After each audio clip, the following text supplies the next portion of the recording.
That was a heck of a Sunday night football game in what was at times a bit of a sleepy week 6 in the NFL. There are some weeks, Dave, where we do not hit the Sunday night game. Obviously, when it's the Chiefs and the Lions, two big-time Super Bowl contenders, one of our games of the week heading in, we're going to kick it off with a little discussion about a big-time Kansas City Chiefs victory tonight.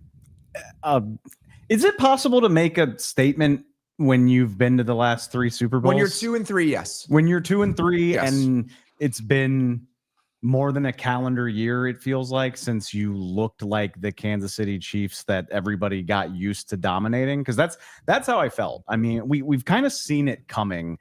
And Derrik talked about this last week. Like, there were elements of this that were there in Jacksonville on Monday night. Like, I don't think the Chiefs, for the most part, looked bad in that loss. And you could see the elements of explosiveness and just kind of things coming together.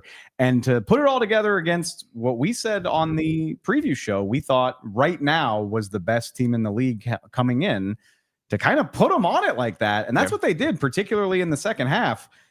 If you can make a statement as an ongoing dynasty, that's what I feel like the Chiefs did on Sunday. What do you think that statement sounds like, Derrik? Like, if the Chiefs said something to you tonight, what do you think they told you with the way that they played against the Lions? I mean, I would say 2 things. First of all, that was by far the best defensive performance they've had of the year. So this at least spoke to me that, like, okay, if they need to, even if it's still an imperfect unit, they can still have games like this, which I think the formula for the Chiefs in general is going to be like, okay, it might not be a perfect defense, but we're going to get to January and we can play a game like this. Like, this too, to me, was like very good matchup football for their defense. Like, they played a lot of base, and you saw how well Leo Chenal played for a lot of this game, like really shutting down a lot of the Lions' run game, especially towards the second half, I thought. So I thought that part of it said a lot to me. And I think what we've seen over the past 2 weeks, Mahomes is playing, I think the first couple of weeks, Robert, we talked about this on one of the Hangover shows, I think. He was playing a little frantic, a little quick, like ball was coming out too fast, didn't feel very comfortable making as many plays outside of the pocket. The past couple of weeks, he has been fully back in, like, I am very clearly the best quarterback in the league mode, being able to find stuff late in the down. Like, he's playing a little bit clearer, and I think that's because he has some of his guys that he's comfortable throwing to now. I love this. I think those are the exact 2 things that I would land on if I was trying to articulate what feels scary and impressive about this Chiefs win. First of all, I love them matching the physicality of the Lions, especially in the second half of this game. I mean, there was that one possession where the linebackers all made plays like back to back to back. Chenal made a play as the walk down onto the line of scrimmage on like a 1-yard gain on a running play. Drew Tranquil on the next play blows up a screen, and then they have to throw a 3rd and 11, give up screen, the Lions do, and then they have to punt.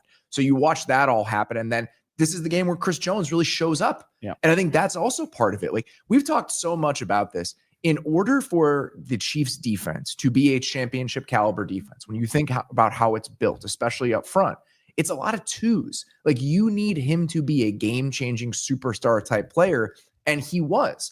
The Lions' young guards have been excellent in the run game throughout this entire season, but they still have their moments in pass protection, and each one of them had his slip up against Chris Jones today in high leverage moments. And so the physicality in the front 7, Chris Jones being that kind of game-changing player. I also thought we saw the potential plan for when they do play nickel down the stretch. We discussed this on the previous show. We did see Trent McDuffie going back inside because Noah Williams was playing outside. And so I like that configuration of the secondary better if we're getting Chamari Connor back playing safety. So all that stuff on the defense was really encouraging. And Derrik, I think that's exactly right on offense. They felt so out of sorts. It was that Giants game where it just feels like they're kind of scattered and all over the place. And it just doesn't feel like a team in control. And it didn't even feel like a quarterback in control. And you watch what they did tonight. And there was that drive in the second half where it was a bunch of short completions, a bunch of RPO completions. And it just feels like in those moments and in those stretches, he has the game in the palm of his hand. And that's when this team feels really scary. And that's the version of the Chiefs that we got tonight. I think, again, this is like, if they don't even have to be 5 yards ahead of the 6 consistently. If they can just be like not in disaster mode and like do a little bit of the dinking stuff with their RPOs and like be in a good spot, that helps them a lot. I also think Travis Kelce is actually like playing pretty well this year. Yes. Like, I know we've done a lot of like, oh, during the regular season, Travis Kelce doesn't play his best ball. He looks a little slower. I really don't think that's the case right now. Like, he's had a couple of drops and he had one in this game that's been frustrating, but otherwise I thought he's actually been playing really well. And that's, I think, given the offense a little bit of a rhythm, especially since after the Eagles game, I think all of that has really settled. And so I think they're just doing a really good job on that side of the ball. And then again, they actually have enough speed on the offense when Worthy and Brown are out there to threaten some of this stuff and open up a lot of that space for Mahomes to do what he can do. I thought they looked really, and this is kind of counter to what you typically want, but they were very, and we've talked about this in other games before too, but they were very horizontally scary, like between Worthy, Hollywood, like they had guys going across the formation on, I think, all 3 of their passing touchdowns, where they're very good at that. They're very good at threatening you horizontally in the red zone when you're playing some man coverage. Absolutely. I mean, Mahomes been good at that. He only had 1 attempt 20 plus yards downfield in this game. But they still looked incredibly explosive. It looked so efficient. And Chris Collinsworth mentioned this toward the end of the broadcast too. This is how good they look a week before Rashee Rice comes back as well. And what he can add to the offense is very impressive. It's very scary. I think it's worth just a little bit of context about what the Lions defense looked like coming into this game. Obviously, all of the cornerback injuries. And honestly, to me, the thing that's worth mentioning as it relates to that I think is most important is what it forced them to do defensively. Derrik, I'm curious what your take on this is. So the Lions really didn't play much man at all in this game. When they did play man, it was down like inside the 10-yard line in the red zone because they had to. But for the most part, they're sitting back in a lot of zone. And we talked coming into the week, the Chiefs, when you challenge them, they can struggle. Like when you're giving him windows, when you're giving him voids, he's the best quarterback in the world. These receivers, when you're really making it tough on them and playing in their hip pocket, they can run into some issues. And I'm wondering, because they have all those corners out and you're sitting there with Amik Robertson and Rocky Sin, and you're really digging into the depth on the outside, are you a little bit more hesitant to play that man coverage? And did that bleed into the way the Lions approach this game? Because it felt like it. It had to have, right? Like this is a team that more than most in the NFL, like outside of Cleveland, really do want to challenge you in man coverage. And this is a team that we've talked about before. You can challenge in man coverage. Like sure, Hollywood Brown and Xavier Worthy are fast, but if you get hands on them, they really struggle in a lot of those areas. And so, even in that Jaguars game, in the handful of instances that they played man coverage, the Chiefs were not very successful, but the Lions were down to what? Like, I think they said on the broadcast, they were down 5 of the 6 top cornerbacks that they came into the season with. Like, you can't really play man coverage that way, especially when that's, how you've tried to build this thing. So I understand them.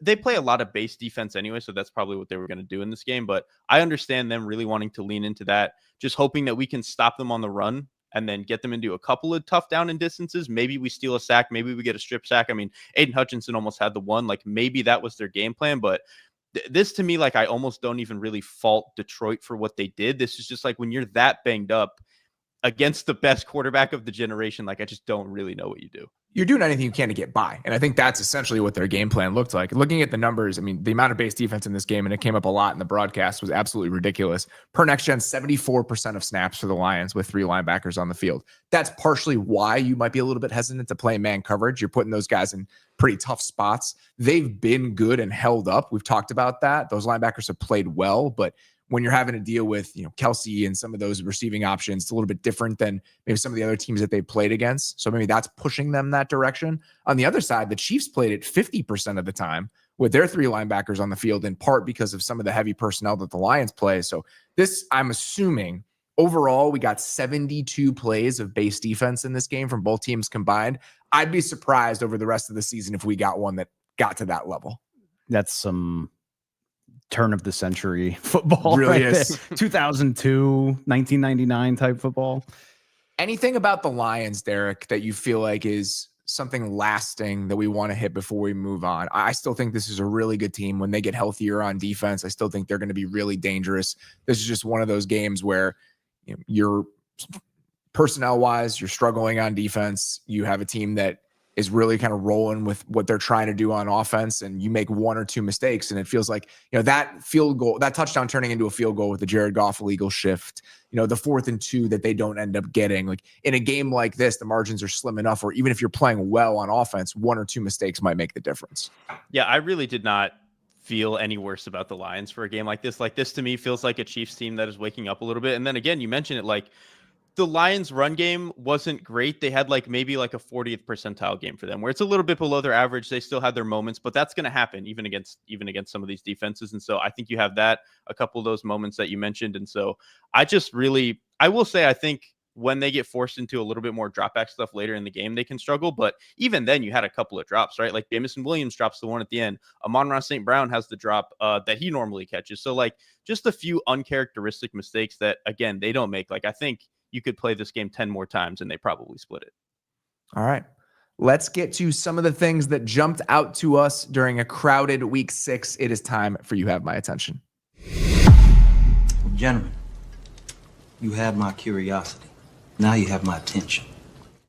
The Tampa Bay Buccaneers throwing to I don't even know who by the end of the game. I do know who's Tez Johnson, Cameron Johnson. We're on like our 6th right guard for this team at this point. When Luke Haggard got hurt at some point in this game, they win 30-19 over a equally banged up Niners team, and we'll get into that.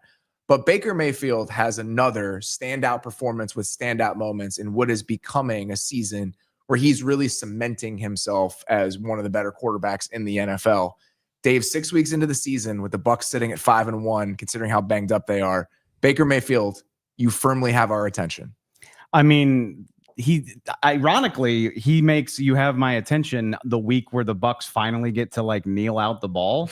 Like they finally don't win at the buzzer. So it's funny that he makes it in their quote unquote least dramatic win. But I mean, what a season this guy's having, man. I said it last week, and I don't have an MVP vote, and it's obviously way too early to care. But with what the Bucs are doing, with how Baker Mayfield is playing, and with what they don't have, and I think it's worth bringing up. And we just talked about how banged up the Lions are, and maybe if you're a Lions fan, you kind of want a mulligan just because of who you didn't have available. I'm sure Niners fans feel that way about this game, but the Bucs are dealing with all the same stuff. Like this team has been beat to hell all year long. It has not stopped this guy from playing hero whatsoever, and he does it again here. I mean, my soul left my body on that sequence where that was my favorite moment of the day. If you guys have not seen it on our social media, Scott, our social media producer, does a great job of having a camera going while we're watching these games. And Dave's reaction, he slammed his desk in excitement after Baker Mayfield got that scramble. That was my favorite moment of week 6 by far. He was dead to rights like 2 different times on that play. And the craziest part about it, I went back and watched this, like Tristan Wirfs got beat on this play, which never happens, and Baker Mayfield still made them right. I mean, what a play. And then one snap later, he hits Tez Johnson on the 45-yard deep ball.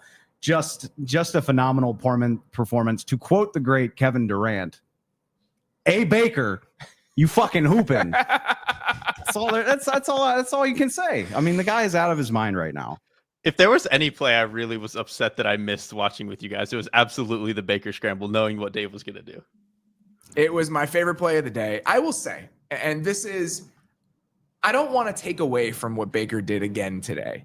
And because I think that this is almost like, if not a lifetime achievement award, then a season-long achievement award, this kind of download on where Baker Mayfield is. The Niners defense was a mess in this football game. And Baker's 2 passes came against like just discombobulated bad defense. We should mention Fred Warner goes down 8 snaps into this game. It sounds like his season is over. Obviously, it's devastating. He's the best linebacker in the game. He's a future Hall of Famer, in my opinion.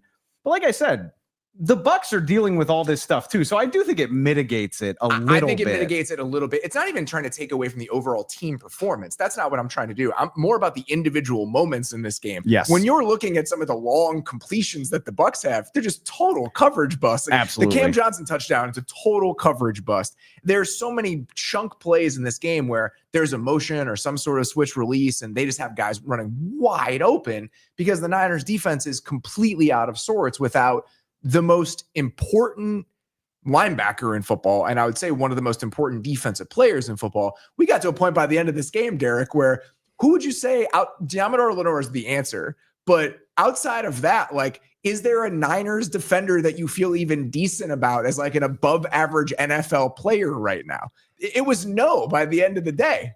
It's probably no. Like, I like me some Renardo Green, but like as a firmly, can I say yes that this guy's an above average player? I'm not quite sure, even though I do definitively like him good. Let's say that. Yeah. That's the line. Definitively good. We're at like one guy. And again, it's not to diminish what the Bucs have done, but the Niners defense was in a tough spot by the end of the game. When Fred Warner goes on IR this week, the Niners will have 15 Pro Bowls and 11 All-Pro selections sitting on their injured reserve.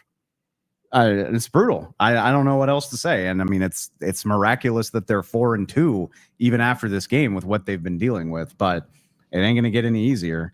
And I think kind of to bring it back, and again, to not diminish what the Bucs have done, this isn't just about what he did today.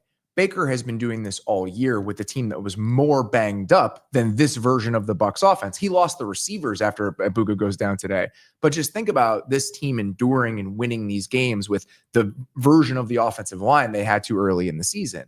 So I think Baker's status as arguably the most valuable player in the NFL this year, this is about what he's done over the last 6 weeks, even if today some of those throws were a little bit on the easier end of the spectrum.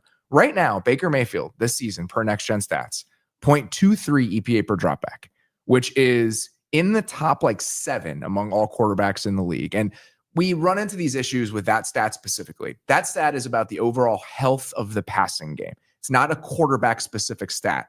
But Derrik, when you look at the overall health of the passing game for that team this year, you have no Mike Evans for the last month. You have an offensive line that's absolutely in tatters. Emeka Bucca is a good player, and it is all well constructed, but Baker's doing a shitload of lifting here. He has 19 EPA generated on scrambles this season. 19. Only Josh Allen has more. This guy has been doing a Herculean job of carrying this offense as they've had to deal with everything happening around him.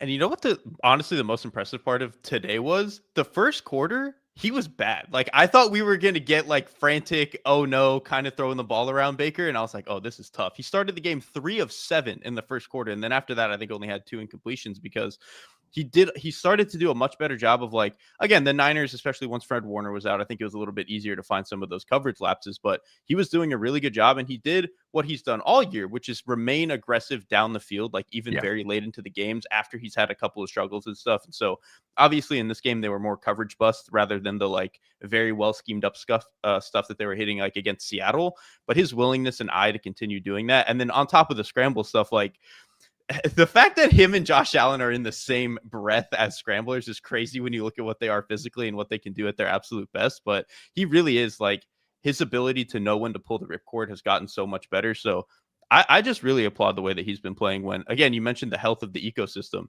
It is literally not healthy. And so even if they have some good stuff and they've been, Tristan Wirfs is back and they've had some good players and stuff, it's just the fact that he is so consistently weathered this, even if there's been some ups and downs earlier this year, earlier in games, the fact that he's consistently rallied and had this game, he's playing the best ball that he's ever played. And part of it, he's downfield as good as anybody in the league right now. Again, some of them this today.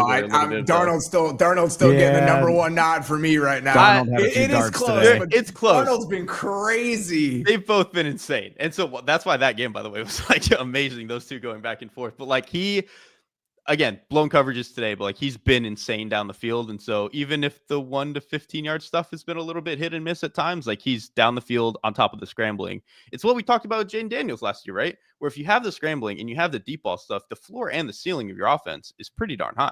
So here's the difference to me, and obviously who cares about the Jaden Daniels-Baker comparison, but I think it speaks to something that's really jumped out to me about Baker's play. You mentioned the feel he has about when to pull the ripcord and scrambling and understanding when defenders are at his feet, and the feel he has and the sense he has for those moments is excellent, but it's not just when to scramble. The 2 big plays he hit today that really jumped out to me, because I think this has been a consistent element of his game. The touchdown he throws to Tez Johnson, he has to slide and reset in the pocket before he lets that ball go. And then he had another one on an inbreaker to Sterling Shepard where he had to do the exact same thing. So again, that is another element, another example of his feel for that space where these subtle slides left and right. And there are some guys who will do that and they'll avoid a body and then check it down. He's doing that in order to continue pushing the ball down the field. And so when you combine that version of pocket feel with the pocket feel that's leading to all these positive scrambles, you have a quarterback that's like fucking dangerous, man. I feel like I don't see Baker check it down. I know that he does, but like anecdotally, he doesn't very often anymore. He's always looking to push the issue. It's incredible. Also, to tie back into your 19 EPA stat, I love this. I got it from my buddy Greg Allman. It's an incredible stat. Baker's the 3rd and 14 scramble that we've talked about. It tied Jalen Hurts for the most first down rushes on 3rd down by a quarterback. Jalen Hurts has gained 35 yards on his scrambles. Baker has gained 93 yards on his scrambles. Average yards to go in those situations was Jalen Hurts. It's 2.5 yards. For Baker, it's 6.78. So like it's usually 3rd and long when he's doing this stuff, which is what makes it that much more amazing. 3rd and 14. 3rd and 14. Yeah, today. I want a couple examples that I want to hit about what the Bucs defense did in this game, because I also think they had a couple really encouraging moments. If this is going to be a team that we think could compete for the NFC, it's obviously going to have to come on both sides of the ball. And with their secondary also banged up, right? You're missing Zion McCollum in this game, and they've had to deal with their injuries on that side of the ball. I thought they had some really nice moments. They fool Mac Jones on that first interception where he thinks it's single high. They're in cover 2. Vildor sits in the flat. He throws it right to him. And then the guy that really jumped out to me today on that defense, Vita Vea, was a monster pushing the pocket in this game. He splits a sack with Roberts in the first quarter and then walks Pooney back on a 3rd and 7 in the first quarter, just right back into the quarterback. And there was another pressure with like 2 minutes left in the second quarter where he pushes him. I think it might have been Pooney again, just walks him back into the quarterback. Jamel Dean, who they really having him back was big in this game. You could feel his impact in the game. He's in sticky man coverage on MVS. It's an incompletion. And then Levante David has that strip sack in the fourth quarter and another really well-designed pressure. And so they did enough to get home or affect the quarterback up front on 4, 5, 6 instances in this game, even when they were dealing with some secondary injuries as well. And in a close game, those moments end up becoming really, really important. Yeah, like they're going to give up a few big ones by nature of the way that they play defense. But as long as you get 1 or 2 back, that's all you need. Like literally they end the game like last week against Seattle with like a really good pressure that Bowles cooks up. And then even in this game, they almost strip sack Mac Jones where the Niners have like one receiver tight to the formation to the left side. And so the cornerbacks manned up on him. He fires and then they drop out both of the defensive tackles into the check down window. Mac has no idea where to go. And again, they almost strip sack him. Obviously, the Niners do the thing that they do and throw like a drift route right after that and convert anyway. But like the fact that they can generate these plays is like, okay, if they can get 4 or 5 of them a game, they're in a good spot. Do we think Baker Mayfield is the MVP of the NFL 6 weeks into the year? No. The only reason I don't think it's like a emphatic yes is because I think there are actually some really deserving candidates outside of Baker Mayfield. There absolutely are. I think what the Bucs have overcome from an attrition standpoint is just incredibly impressive to me. Like I'll say it. I've said it a lot and I'll say it again and I don't care. Graham Barton was the left tackle when the season started. That's ridiculous. And like, I mean, we haven't even mentioned that Bucky Irving was out of this game. I'm kind of morbidly, like I don't make light of this, but I'm kind of convinced that the Bucs' big 3 receivers are just never going to play together. Oh, don't tell me that. It's one thing after another. Like each of them has dealt with a different thing to this point in the season to where now even the rookie's dealing with a hamstring. I need it to happen, but it's just been a lot to overcome. So I know, look, Josh Allen is amazing. Patrick Mahomes is playing incredible football. He's the best quarterback in the world. Sam Darnold is ridiculous, but for the reasons that I've spelled out many times on the show, I think Baker's body of work is the most impressive to me so far.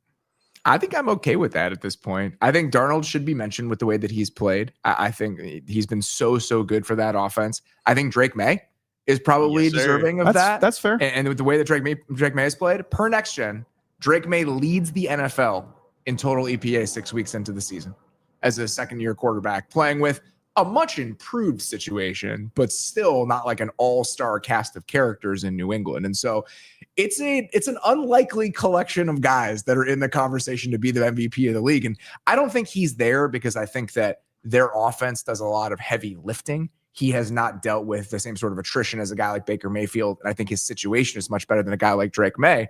But Daniel Jones has also put up ridiculous numbers. My bad, Daniel Jones, for not mentioning you, because absolutely at this point. I will say is so funny because when is the last time that a quarterback or any player won the award and you weren't certain you would draft them as a top 5 quarterback. But like you list the 6 guys and like 4 of them, I don't think I would do that right now.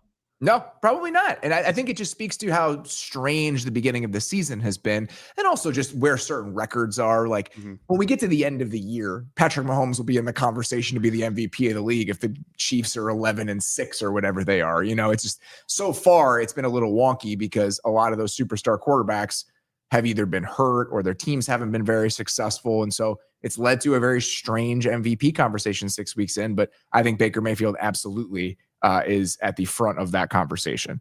Let's get to our next one here. The Seattle Seahawks beat up the Jags offense in a 20-12 win today. 7 sacks for the Seahawks front, a 50% pressure rate for Seattle's defense per Next Gen Stats, with a 14% blitz rate in this game. The Seattle Seahawks defense, and notably the Seattle Seahawks front four, you very much have my attention. ESPN research said coming out of this game that it's the most pressure faced by a quarterback since Patrick Mahomes against Tennessee in 2022, I believe. Like you don't see those sorts of numbers on a regular basis, clearly. And we previewed the Seahawks a couple weeks ago, and we just talked about how many guys they have available. You felt to them. that today. Yeah, you did all day. Yeah, you did. And they had him back. That was also part of it. Getting DeMarcus Lawrence back is like you could feel his impact in the game. And so even if they're a little bit banged up on the back end, having most of their stable of guys, if not all of them, I think it was pretty much everybody you want to see play. Oh, Derrik Hall. Derrik Hall was really the only guy, but that collection, Dave, of DeMarcus Lawrence, Uchenna Nwosu, Leonard Williams, Boye Mafe, Byron Murphy, like you could feel all of those guys over the course of this game. It's hard to single out one guy when you get 7 sacks. Having said that, Byron Murphy is a dog. I mean, like I'm not saying anything groundbreaking here, but I was so impressed by his performance in this game. Just absolutely relentless. Doubled by Jacksonville on more than a third of his pass rush snaps. Still managed to produce 7 pressures and 2 sacks. And from the D tackle spot was just chasing Trevor Lawrence around all freaking day. Like just his motor was nonstop in this game. It was very impressive. That stat, I'm sure there are a lot of examples of this where it manifests this way. So Derrik, I'm sure you noticed this while going back and rewatching some of the sacks. They were getting home in a very similar concept over and over and over again in this game, where it was just like a simple TE stunt where the tackle is penetrating and then the defensive end is looping around. And the Jags, this double team that they were kind of de facto creating on the tackle, that the offensive tackle was not coming off on the defensive tackle. And he was actually the one that was either creating the initial pressure or getting the sack. And while watching them do that so often today, I think it speaks to just the stylistic win that the Seahawks had up front over and over and over again in this game. You pointed this out about the Jags. That's an undersized defensive line or offensive line. That is not a big group of guys. And what the Seahawks did to them today, it's just like bullying them the entire game. Like Nwosu wins on like a little cross chop against Walker Little at some point in this game. But for the most part, they're just crushing the pocket throughout the entire day. And you just felt the physicality difference, Derrik, between what the Seahawks are and what the Jags are up front. That's what was so impressive to me is like, I think as a foundation, they really did a good job of just winning physically. I mean, the sack that was just up there on the board where Leonard Williams just mauls Walker Little. There's another blitz later in the game where it's a 2nd and 2. So they're trying to run blitz, not doing anything fancy with twists and stunts. And I think it was maybe Drake Thomas. It was Drake Thomas. Yes. Dude.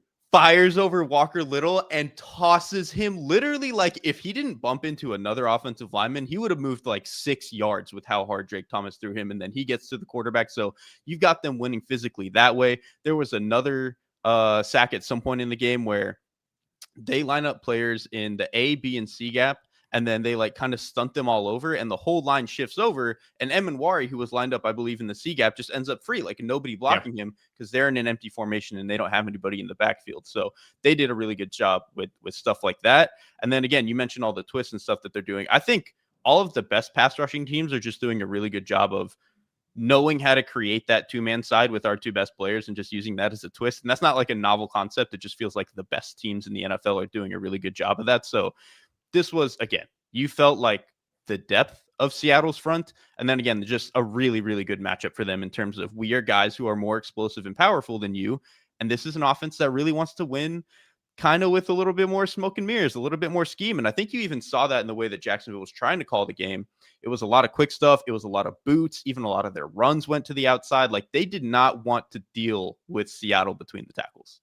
But run that Leonard Williams sack again, because I think it's a really good example of what we're talking about here with the physicality. So he's lined up on the edge on this play, and it's about the physicality, Derrik, and it's also about the flexibility. The fact that on this specific sack, Leonard Williams is on the edge, and then you have DeMarcus Lawrence as the 3 technique and Boye Mafe as the spinner over the center. That's the other part of this, is it's not just the depth. It's the fact that the roles for all of them can kind of be blurred. And so they can all be lined up at any given moment. And that's what's so cool about this.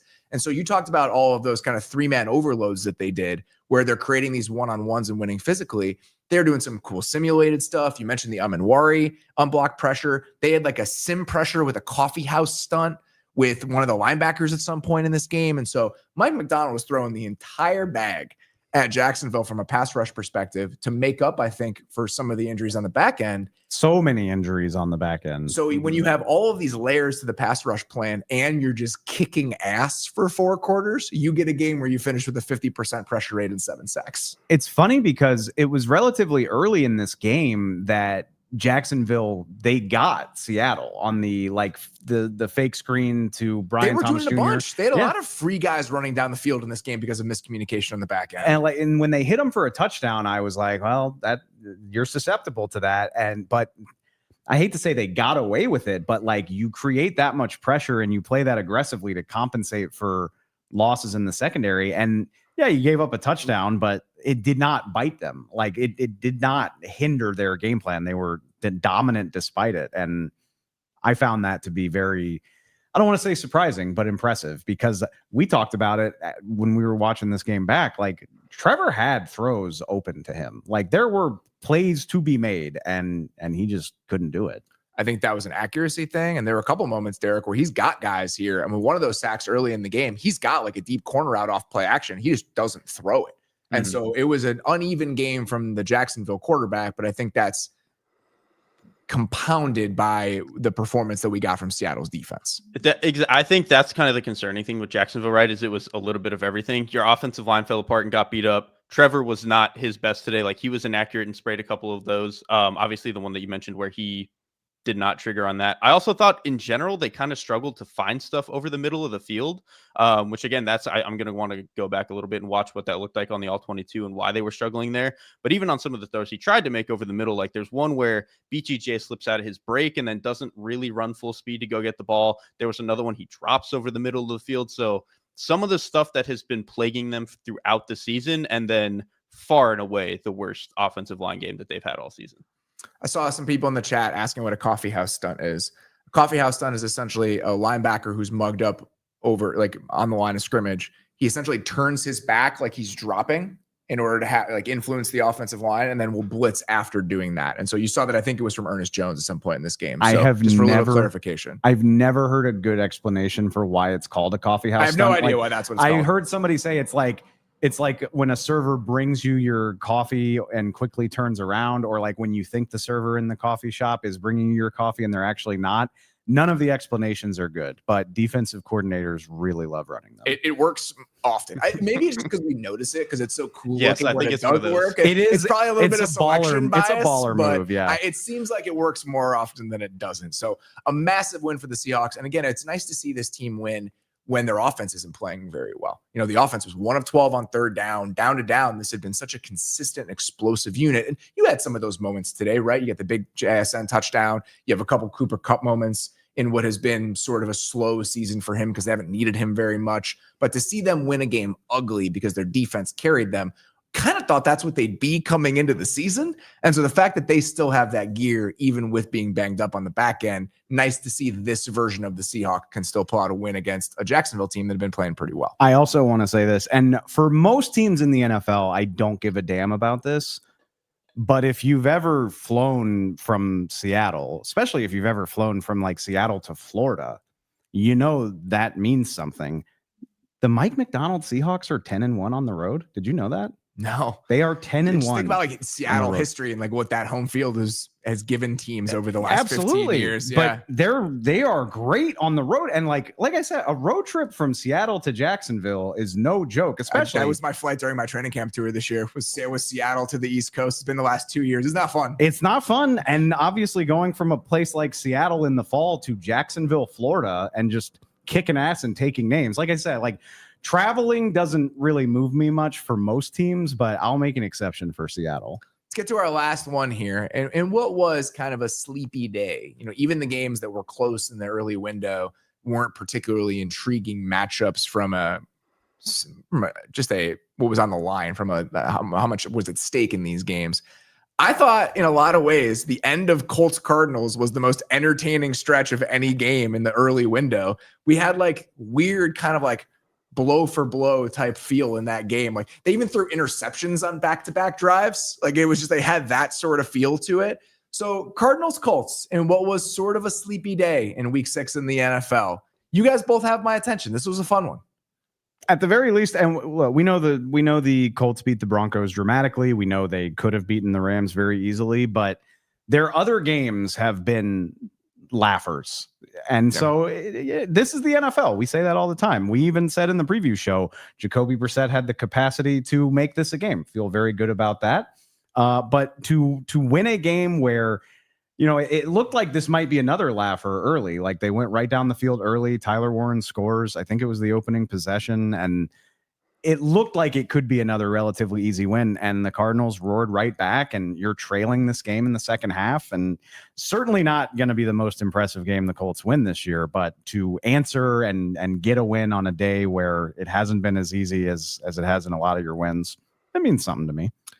The offensive performance from the Cardinals today, I think there are 3 things that are worth pointing out about why it felt the way that it did. 1, they're just using a ton of play action in this game, Derrik, and letting Jacoby Brissett. He's got a cannon. There's no Jacoby Brissett. If you're going to let him sit back there and crow hop into play action throws, he can let that ball rip. And we saw that happen a bunch in this game. Overall, both teams were at like 45% play action rate, and the Cardinals were very good when they used it. The Colts obviously come into this game already with defensive back injuries. Kenny Moore's hurt, and then Charvarius Ward gets a concussion in warmups. And so some snap counts for Colts defensive backs in this game. Jonathan Edwards, who wears number 35. That was the tip-off, is some of the numbers being worn by these DBs in the Colts game. Ugly numbers. 68 snaps for Jonathan Edwards in this game, and he had a couple rough moments. That 3rd and 17 that the Cardinals had on their first drive, that comes against Jonathan Edwards. There was a big crosser to Marvin Harrison Jr. That comes against Jonathan Edwards. We also had, let me find it, Chris Lamons played 48 snaps in this game for the Colts. Just throwing that out there. And then the other element of this for the Cardinals offense, and this to me was maybe one of the biggest differences in the game, Jacoby Brissett is very good if you're going to let him just rip play action shots from a clean pocket. Jacoby Brissett, not overly mobile. In this game, under pressure per Next Gen Stats, Jacoby Brissett finishes 6 of 20. Daniel Jones finishes 9 of 9. And I think that difference probably goes a long way in the Colts ultimately winning this game.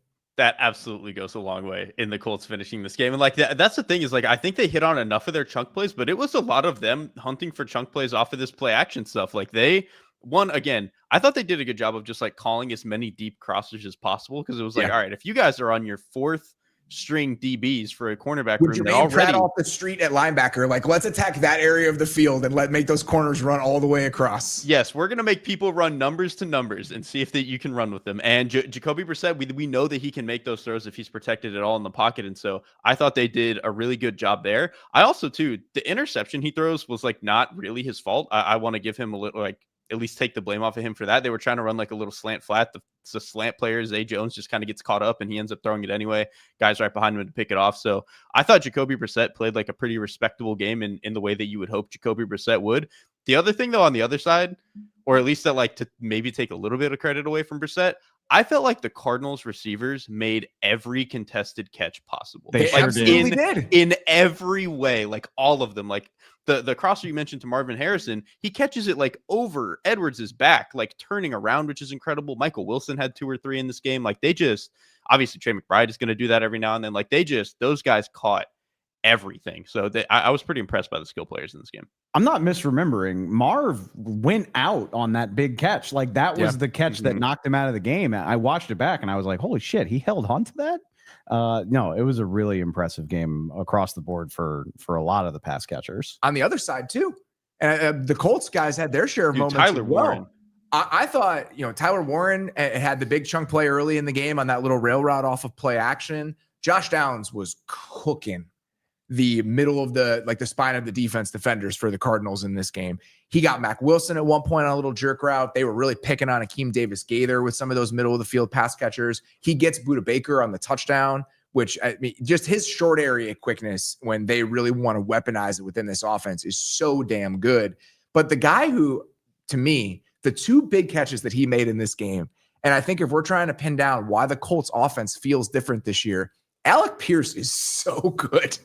The one he catches twisting backwards on that inbreaker in traffic is an insane play. And then he catches a 22-yard chunk when they're down 31-27 late in the game, where he's taking it vertical and runs like a big speed in. And that version of Alec Pierce, that's not just like a jump ball guy outside of the numbers, where he's weaponizing that verticality to run some of these in-breaking routes and making those plays in traffic. He's just never really been that guy before. And so if he's going to be that, and you combine that with everything else the Colts offense has, that's what really makes this such a fun group. And he missed some time, obviously, with a concussion this year, and you felt him back in this game, Derrik. He is becoming to me something like, I think previously he was like a just run down the field, hope that we can get 50-50 guy. I think now he's becoming something similar to like Courtland Sutton. Like when I think of Courtland Sutton, he's got more juice than Courtland Sutton. At this stage in his career, that is probably true. And I think they're both really good contested guys, but like their best routes, Courtland Sutton's best route to me is running that dig route that we've seen now Pierce finally add to his game. And so that to me is where like a lot of that comes in. Like I think Daniel Jones, the way that he's playing, is very willing to make throws, to stand in the pocket, make throws no matter what, and just throw them into tight windows. It's very like Tannehill-esque at his best. And so with him, great comparison. With him willing to make those throws, with Pierce catching it the way that he can, and then Tyler Warren being as fearless and flexible as he is as a pass catcher over the middle, like if those two guys can do that, Downs can do what he can do, and then Pittman can just be your reliable, we got to get 8-10 yards here. Like they've just kind of got a lot, and that's nothing to say of Jonathan Taylor playing like one of the best backs in the league again. This is the analogy that hit me today.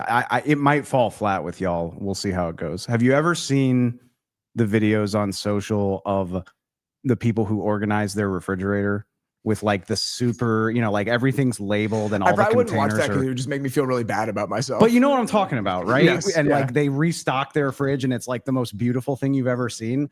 That's what the Colts offense reminds me of. Like each role is so clearly defined.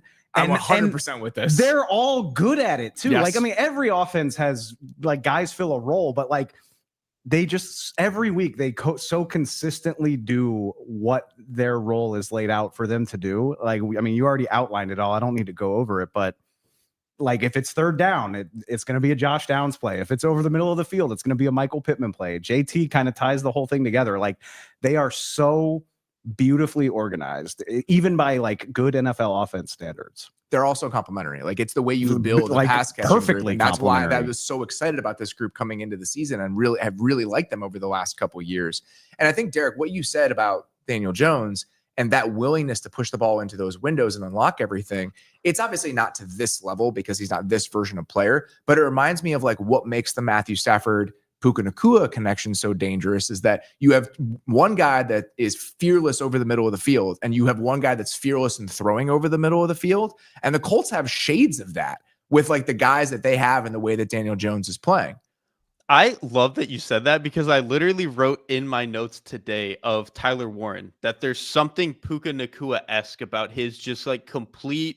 It's like he blacks out when he's over the middle of the field. And it's just like, I'm going to find the ball no matter what this takes and no matter what it takes for me to get there. So, and obviously Alec Pierce has some of that and he showed that in this game. And so there is a little bit of that, like if you're going to make those throws, you need receivers to catch it. And if you're going to have those receivers, they're kind of wasted if you don't have a quarterback who's going to be willing to make those throws. So it's cool that they've both landed in this spot and are getting the most out of it.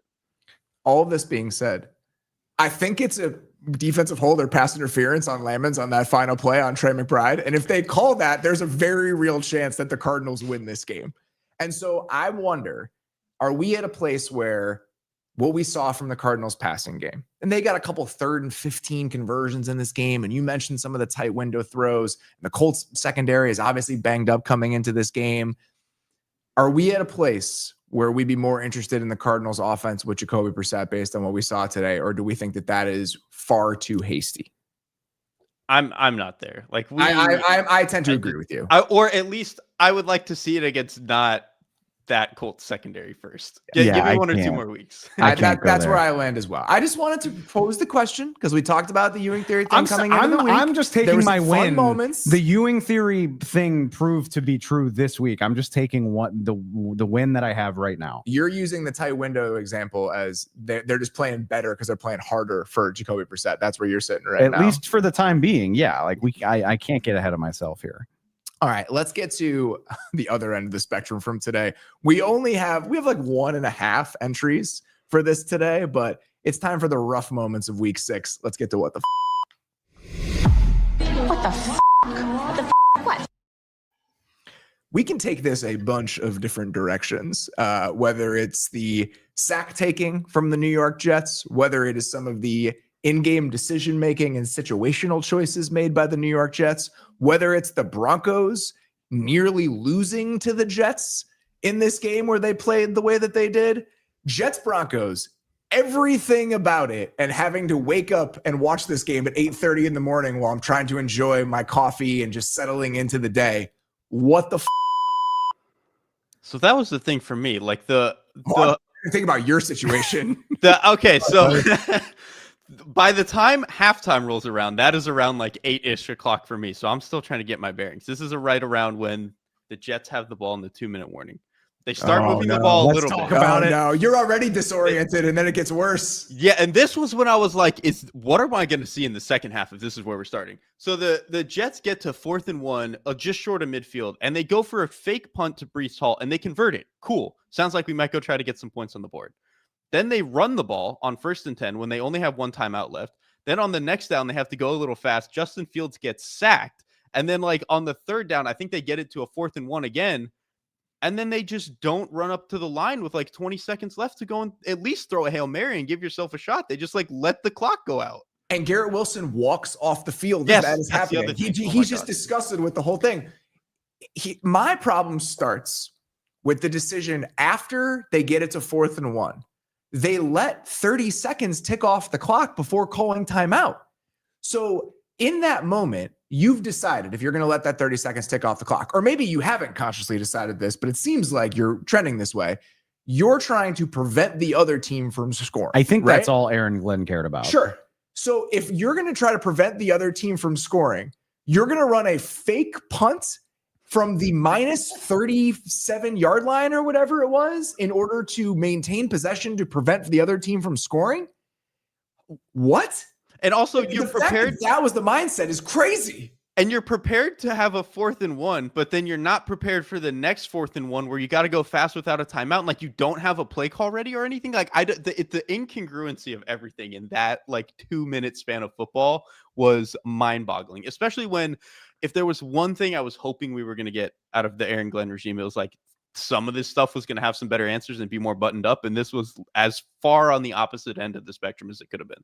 Also being that determined to keep the Broncos from getting the ball back and putting it on your special teams to pick up the 4th down instead of your, just getting 1 yard. The fact that the Broncos sniffed out the fake punt immediately. Breece Hall, I'm not sure if he's their typical personal protector on the punt team. He was in the game.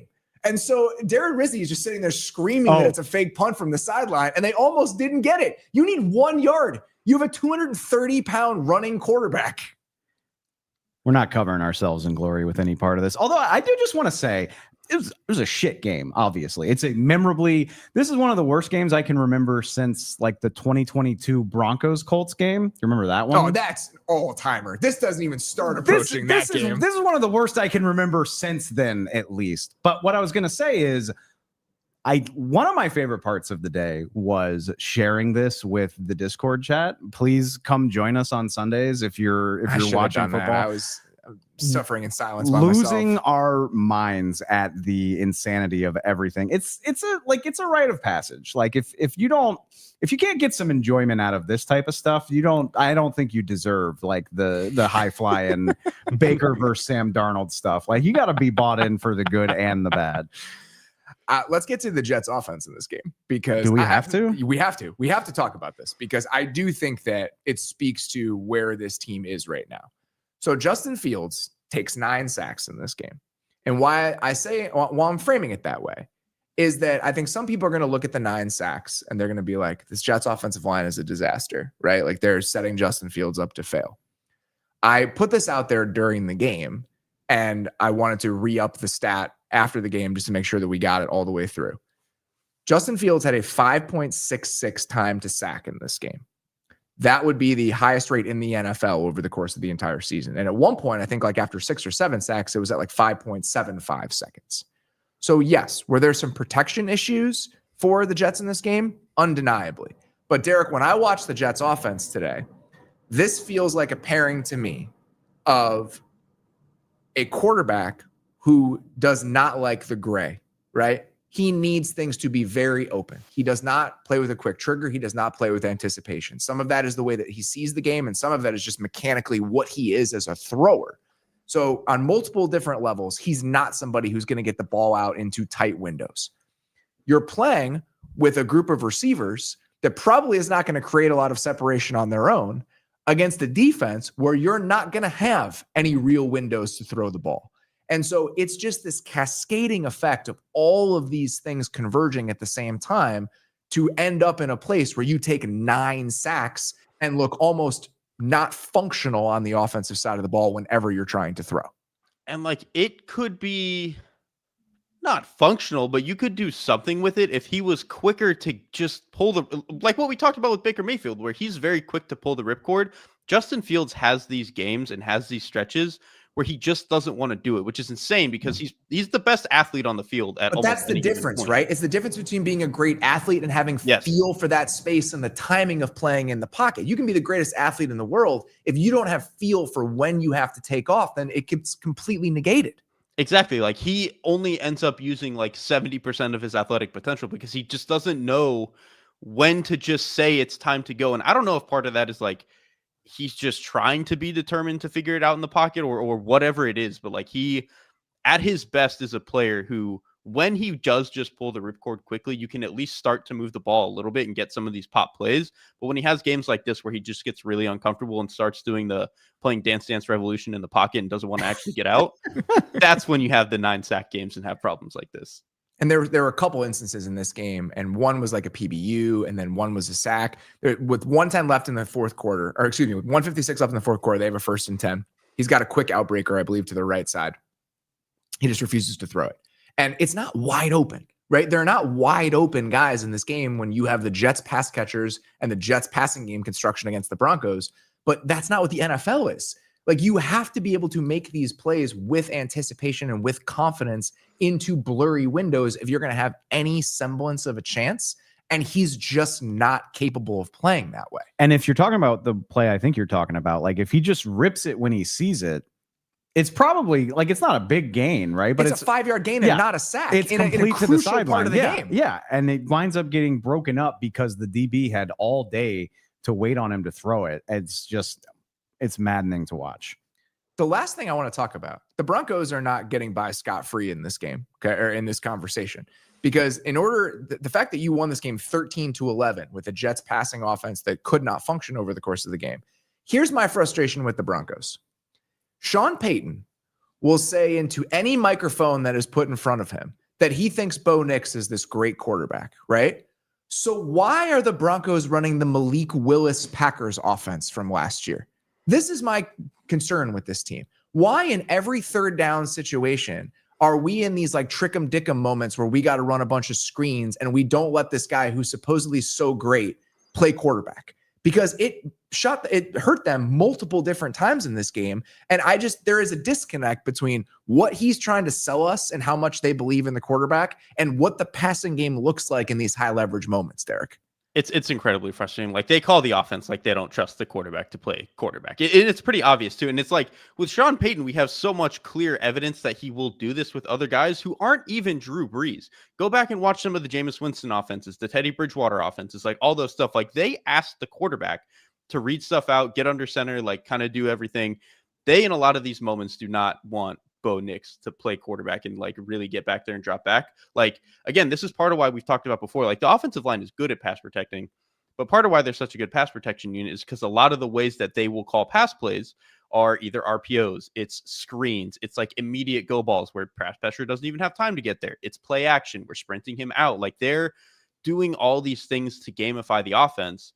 But when he has to just drop back and go 1 to 2 to 3 and get to the backside, it's usually like 1.5. Oh shit, what do I do next? And like he is a good enough athlete to sometimes make good on that, but we're very clearly to a point where, and again, for year one, this was all fine, right? Rookie quarterback, there's going to be some growing pains. You're going to have to learn stuff. Now that we're in year two of the same offense, like I would have expected him to be able to take more of a step mentally, but they clearly don't want to burden him with anything more.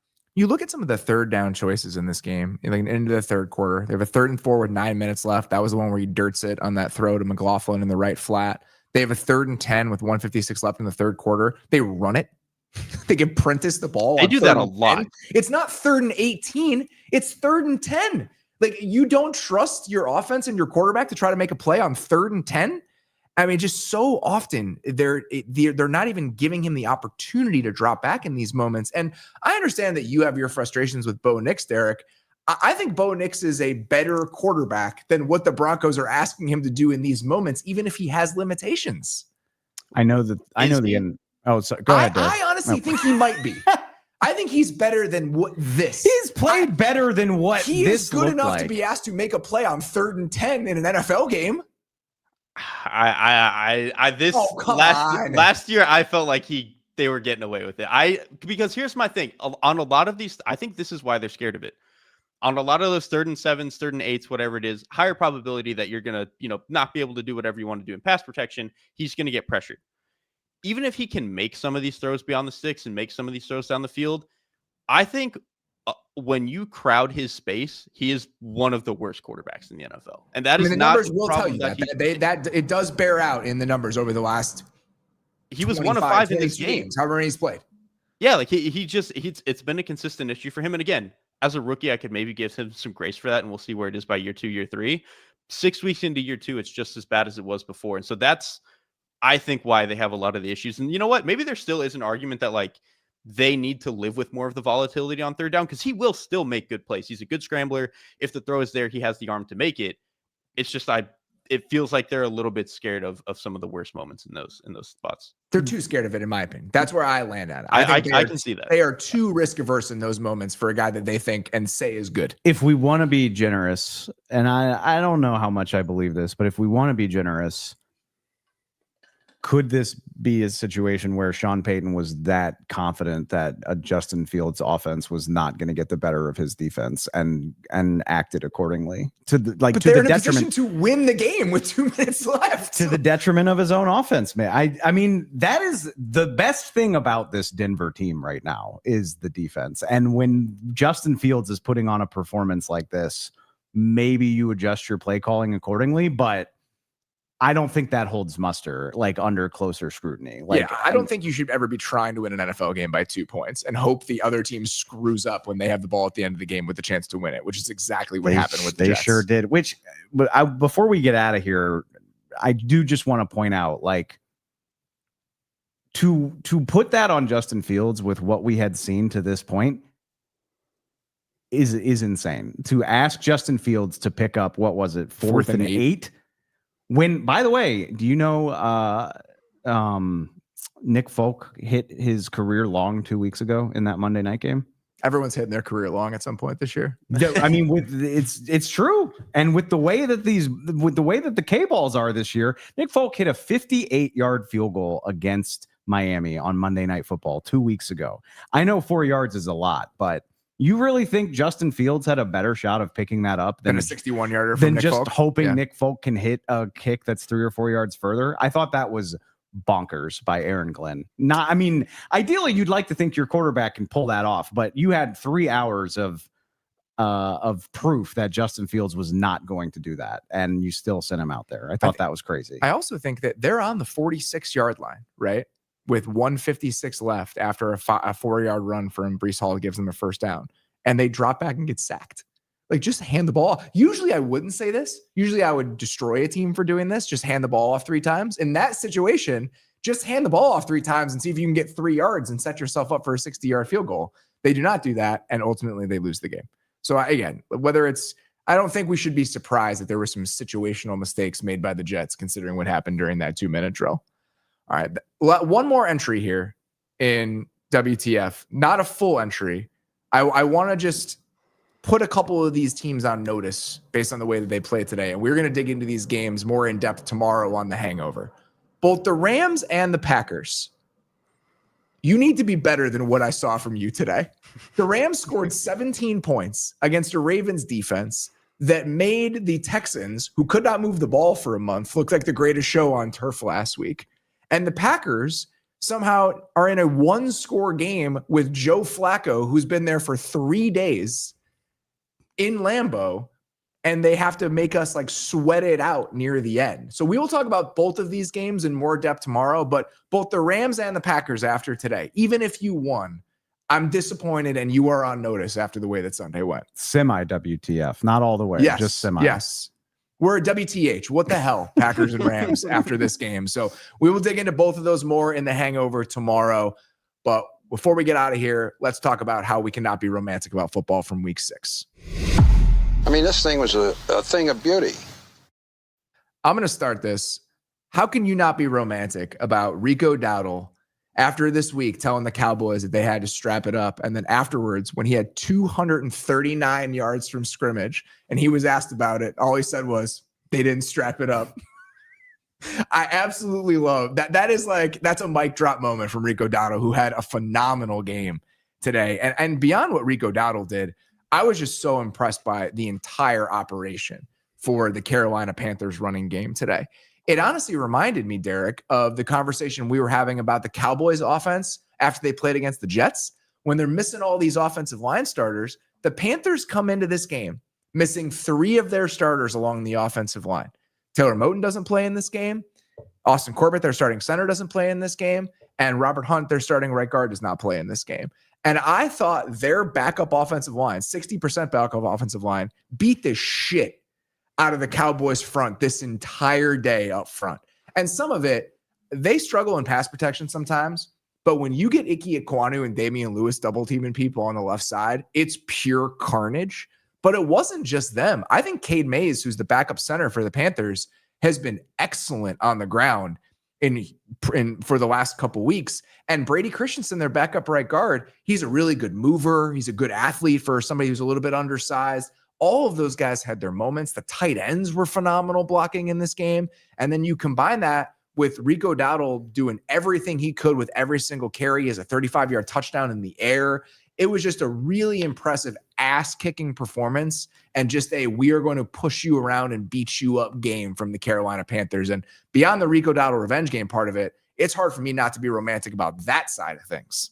This was an everybody made it happen type of game. And this is even a little bit of like, how many times over the past couple of years have we complained about the Dave Canales run game? And I think we've started to see it obviously get a little bit better and more varied this year. I thought in this game, they did a great job of they would pull one guard and it would start to look like power, but they'd stretch him all the way out to the perimeter and just have him leading and go just murder the corner off the screen. And Dowdle hit 3 or 4 huge plays off of that. They had a toss to the left side early in the second quarter where you mentioned some of the tight ends doing a good job of blocking.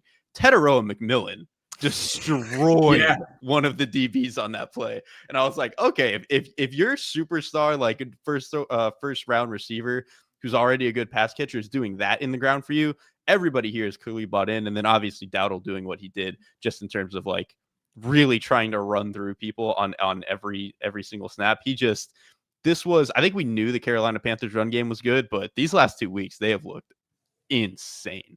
There was an 8-yard gain. It was a pitch, I believe, to the right side at some point early in the game. And there are these moments when you have these really good run blocking tackles. Trent Williams does this a lot. Josh Simmons has actually done this a couple times this year. Well, they'll do this like little snatch on the backside where they'll just dump somebody rather than trying to reach them.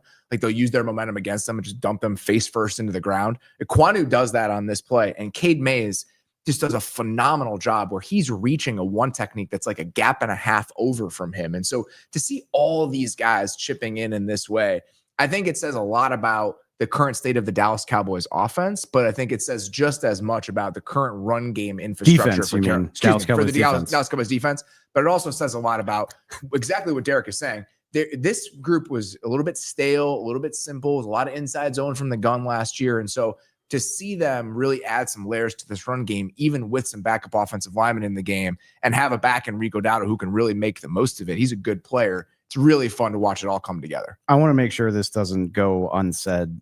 I don't think anything sexier happened in the NFL this week than the way Carolina ended this game. Like, if you're a football coach, is there anything more arousing than getting the ball with 6 minutes to play and not giving it back? I mean, that is hard to do. Dallas had 2 timeouts and the 2-minute warning. Dak was balling, by the way. Yeah. Dak would belong firmly in that MVP shortlist if he had something resembling a defense. Very true. Like, he is playing the best ball of his career. Pickens just crushing it and not mattering. George Pickens went nuclear for the second time in 3 weeks, and it didn't matter. 6 minutes and 7 seconds on the clock, and you don't give it back because you're just mauling your opposition. That's not supposed to happen in the NFL. It's just not. There was an 11-yarder for ETN with 1:46 left. It's a hilarious play if you guys want to go watch it. It's like a downhill, just like straight duo run. And ETN essentially like hides behind Cade Mays and just runs behind him for 11 yards because the entire line of scrimmage is moving. Like, I remember anything like that in an NFL game, but I think that speaks to the physicality gap that we had with the Panthers offense against the Cowboys defense today. All right. That was very romantic. I spent a lot of time on that. I'm sorry, but I was very worked up about it. Derrik, what made you romantic about football in week 6? I mean, mine is a little bit selfish. Mine is a little bit personally romantic, but like, I really think this is almost every other time a year 1 or year 2 quarterback starts having their moment. It's like the only thing anyone wants to talk about. And Drake Maye is like top 5 in success rate and EPA per play and had this game today. And it still feels like we're not all the way there. There are 2 sequences in this game that to me were just insane.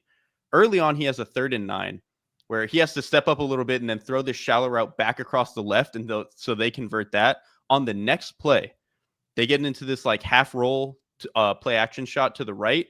And he like whips it all the way back deep over to the left side of the field to Demario Douglas. So that's like, you see all his pocket stuff and his ability to lift the floor of the offense on that 3rd and 9. And then you get the big explosive play.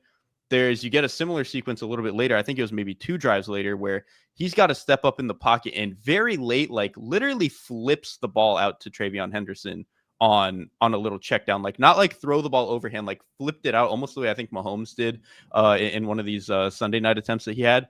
So he does that. And then very shortly after that throws a monster 25-yard touchdown down the seam where he's rolling out a little bit to his left down the seam to Kayshon Boutte. And like Boutte obviously actually makes a really good catch on that play, which is another quiet part of this Patriots offense. Like Boutte is actually playing really well this season.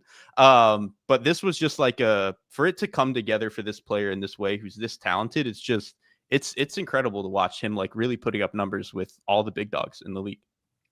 It's undeniable. I mean, he's playing about as well as like any quarterback in football right now. Again, with the supporting cast that, while improved, is still not a high quality group. He's doing everything you could want him to do as a quarterback at this point. I love that Boutte and Pop Douglas both went off in this game, like 2 young draft picks. Like, and Stephon Diggs has been great for them. And the so one far this Diggs year, play got wiped off. Yeah, exactly. But to have homegrown guys like growing with Drake Maye, I thought was really fun. But one thing I wanted to say, I went and watched the all 22 of the 53-yarder to Pop Douglas. And I mean, all 22 is zoomed out in general. That's the whole point. But between the very deep play fake and just the moon ball that Drake Maye threw, the cameraman is like panicking to zoom out to like get the whole play in frame. And it was very enjoyable. Dave, what made you romantic about football in week 6? Derrik, I missed you at the end of the early window, man, because our desks in studio are next to each other. And you could not have laid out You couldn't have been more right about the way that the Dolphins could have won this game from the LA Chargers. Like, they got a couple big explosives. You get the Achane long touchdown after the turnover. You get the Waddle catch. And it looked like Miami was going to steal this game with a minute to play. And the Chargers are about to lose again and fall to 500 and the sky is falling. And then, you got arguably the most naturally talented thrower of the football / athlete at quarterback. Who's also 6'6", like 240. So there you go. With 34 seconds to play, the Chargers have the ball. They are staring 3-3 in the face. 2nd and 10, 34 seconds to play. Your own 41-yard line. Jalen Phillips is hanging off of Justin Herbert when he throws this ball on to Lad McConkey. Who's also an alien, by the way, in terms of like how big and strong and scary Jalen Phillips is. To be able to shake off Jalen Phillips and to actually, and Lad McConkey looked more like the guy that we remember from his rookie year in this game.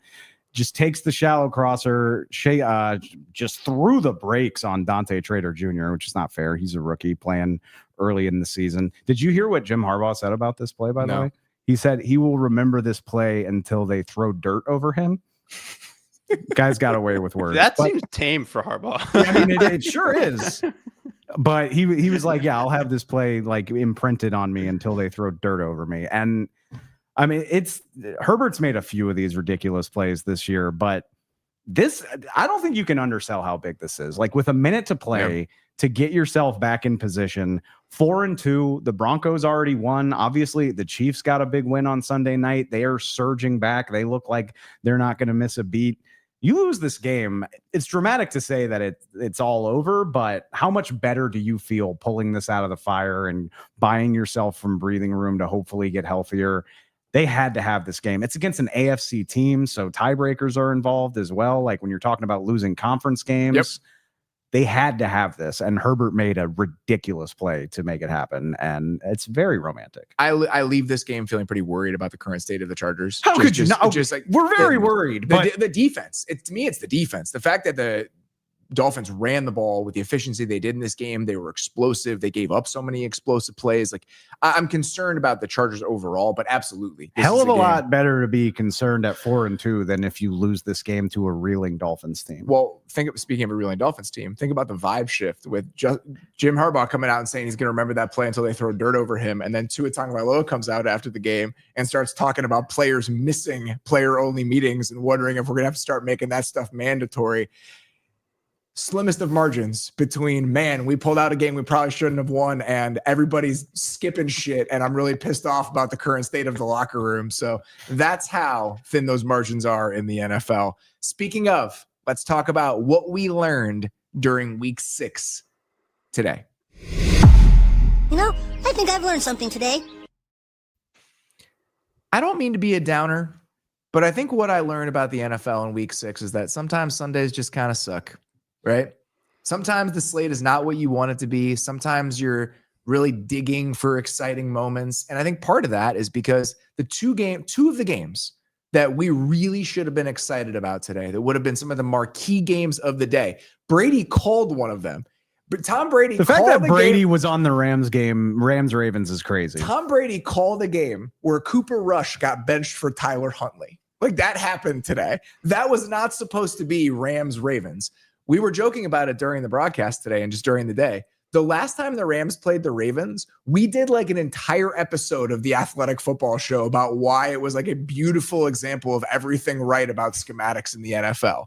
And today we had to watch Cooper Rush get benched, and we had to watch the Rams do whatever it is they did, missing kicks and, again, just punching themselves in the red zone. Like, that was an ugly game. And then the other one, Bengals Packers, when the schedule makers are making this thing at 3:25 on a Sunday at Lambeau, we're thinking we get Joe Burrow against Jordan Love. This thing is going to be high flying and fun. And instead, we watch Joe Flacco, who was better than Jake Browning, but still is not the type of game I think we all expected coming into the year. And so I think we've been robbed of some games on this Sunday slate. We've been robbed of certain versions of these teams.